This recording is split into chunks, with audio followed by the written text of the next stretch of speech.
को तुम्हारा दिल नहीं करता। किताबें खोलते ही तुम बोर होना शुरू हो जाते हो। थोड़ी देर बाद ही तुम्हें नींद आने लग जाती है और तुम किताबें बंद करके साइड पर कर देते हो और मोबाइल इस्तेमाल करने लग जाते हो, क्योंकि मोबाइल में तुम्हारा दिल बहुत जल्दी लग जाता है और मोबाइल इस्तेमाल करते करते कितना टाइम गुजर जाता है पता भी नहीं चलता। नमाज का वक्त, पढ़ाई का वक्त, अपनी जिम्मेदारियां पूरी करने का वक्त तुम मोबाइल इस्तेमाल करते करते ज़ाया कर देते हो। फालतू वीडियो स्क्रॉल पे स्क्रॉल करते जाते हो क्योंकि तुम्हें अच्छा लगता है, तुम्हें सुकून मिलता है। मगर इस बात को याद रखो कि अगर आज सुकून चाहोगे तो कल को तुम्हें बहुत तकलीफ मिलेगी, और अगर आज तकलीफ पाओगे तो कल को तुम्हें बहुत सुकून मिलेगा।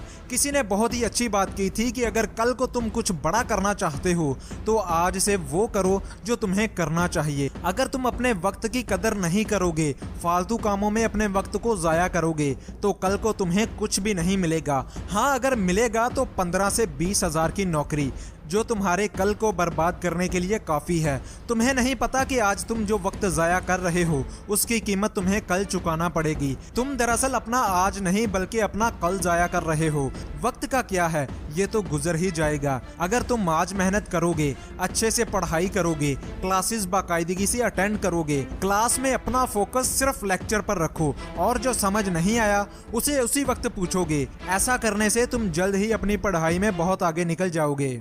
और अगर पढ़ाई को अच्छे से करना चाहते हो तो जो लेक्चर दिया जाता है उसके नोट्स बनाया करो। लेक्चर पर अच्छे से फोकस बनाकर साथ साथ नोट्स लिख लिया करो। इस तरह तुम अपने लेक्चर को बहुत अच्छे तरीके से समझ सकते हो।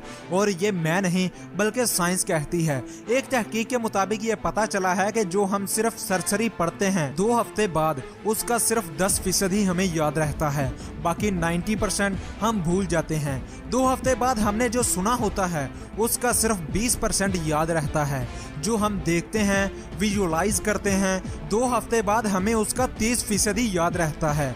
जो हम देखते और सुनते हैं उसका 50% हमें 2 हफ्ते के अंदर अंदर भूल जाता है, जबकि जो हम बोलते और लिखते हैं उसका 70% हमें याद रहता है। और जो हम सुनते, देखते, लिखते और बोलते हैं उसका 90% हमारे दिमाग में अच्छे से बैठ जाता है और लंबे अरसे तक हमें याद रहता है। इसलिए क्लास के लेक्चर को अच्छे से सुनो, बोर्ड पर जो समझाया जा रहा हो उसे अच्छे से देखकर समझो और साथ ही नोट्स बनाओ और फिर घर आकर उसे याद करो। फिर देखना कैसे तुम स्टडीज में दूसरों से आगे निकलते हो।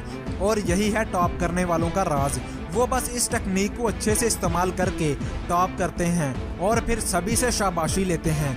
और अगर तुमने भी इस टेक्निक को अच्छे से इस्तेमाल कर लिया तो यकीन जानो तुम भी इस साल जरूर टॉप करोगे। और अपने वक्त को ज़ाया मत करो बल्कि इसका अच्छे से इस्तेमाल करो। सुबह फजर की नमाज पढ़कर अपने पूरे दिन का स्केड्यूल बनाओ। तुमने दिन में जो भी काम करने हैं सभी एक पेज पर लिख लो और अपना पूरा दिन इसके मुताबिक गुजारो। तभी तुम जो करना चाहते हो वो कर पाओगे, तुम टॉप कर जाओगे।